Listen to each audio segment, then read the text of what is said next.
What's the easiest way to pass the test? Get the answers ahead of time. Because you already made yourself stand out with better documents and profiles than every other candidate, let's get into the questions you'll be asked so you can slam dunk all of them. Now, a few examples of slam dunk questions. Tell me about yourself.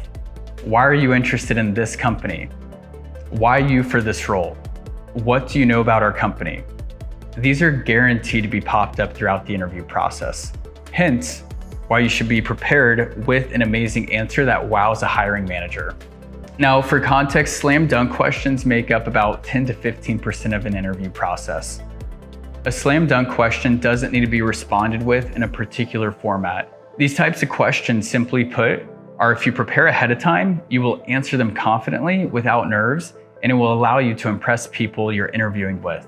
Hiring managers understand that a lot of these are softballs, so if you don't take time to have a good answer to them and slam dunk the question, it can make it seem like you didn't put in the time to prepare for your interview, and it might seem like you're not interested for the job. Let's walk through some real-world examples. So, Jay, why are you interested in sales? My answer, I'm not too interested in sales. This gains curiosity, hooks, it's a pattern interrupt. I'm actually obsessed with self-development and winning. After networking with professionals in every industry, my answer became clear.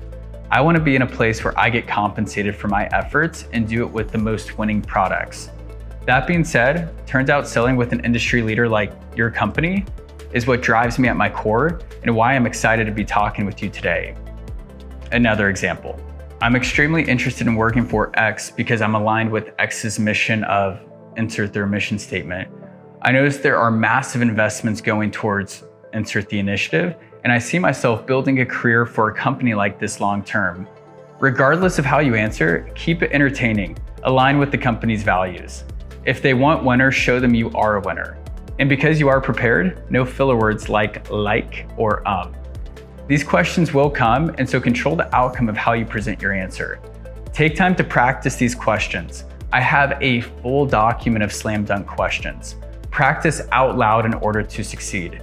You must practice out loud because that is how you will answer in an actual interview, and you can't do that in your head. It may feel weird at first, but it will alleviate nerves and allow you to impress the interviewer by answering all the slam dunk questions perfectly. Now that we understand the foundation of slam dunk questions, let's talk about STAR questions because they're different and typically comprise 60 to 70% of an interview. Now, what is the STAR method? The STAR method, in short, is a method of answering questions that are behavioral. Questions like, tell me about a time when. STAR questions become very difficult when you don't have a database to pull from and you haven't practiced out loud. So I will teach you how to do that. Trust me, I've interviewed people at Dell and you can tell who knows the STAR method and who just talks in circles. It is our job being interviewed to sell ourselves, and it is our job to communicate effectively to make our answers easily digestible for the people we're speaking with. The STAR method allows you to execute these questions in a simple manner that helps you convey a great story. It is the exact framework I studied to ace interviews that were way out of my league. Now, STAR stands for situation, task, action, and result. The situation is all about painting a picture of the situation. Because the hiring manager knows nothing about you, your goal is to paint the setting of a situation as detailed as you can so they can picture themselves there. For example, back in the summer of 2019, I was completely lost as a recent college graduate who just spent 4 years studying to get a Bachelor of General Studies in Communication, yet had zero direction on how I could land a job and start paying back the $100K spent getting my degree. Next, for the T in STAR, the task you were tasked with.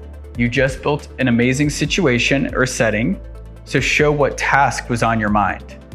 Example, because of this, I was tasked with figuring out how to land a job that could help me break through the 6-figure mark in the coming years and start making a dent in the debt I accumulated.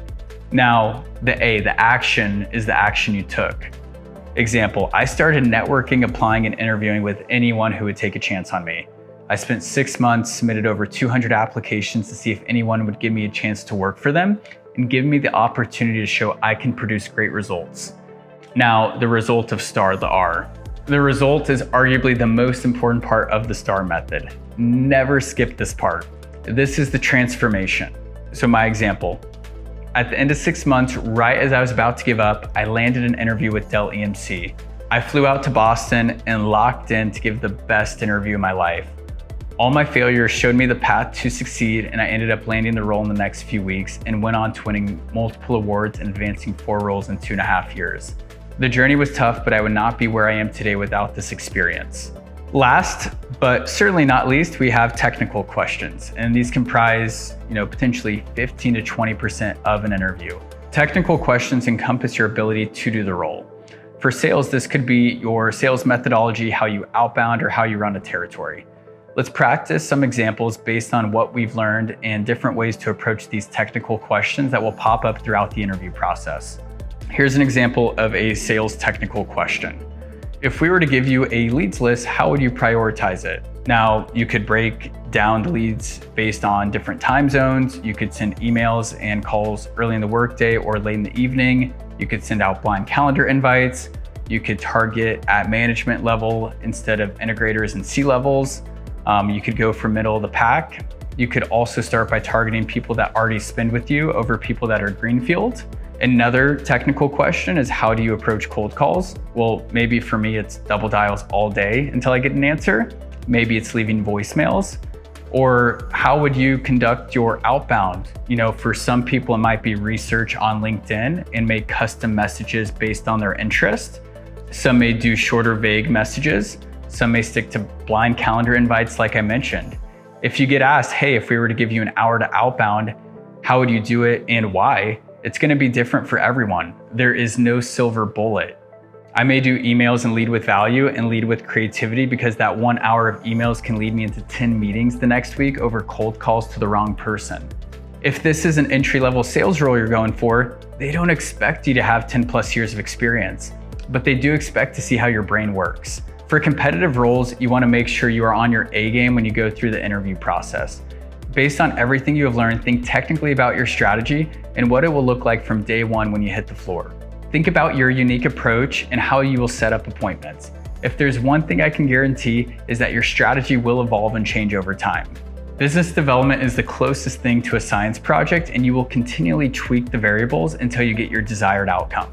Every company does this a little different, so be open to learning the most effective method when you get in the doors, and additionally leveraging other people in the organization to understand their strategies for success. Now, we just reviewed Slam Dunk, Star, and Technical, and let's review examples of how to answer these questions creatively.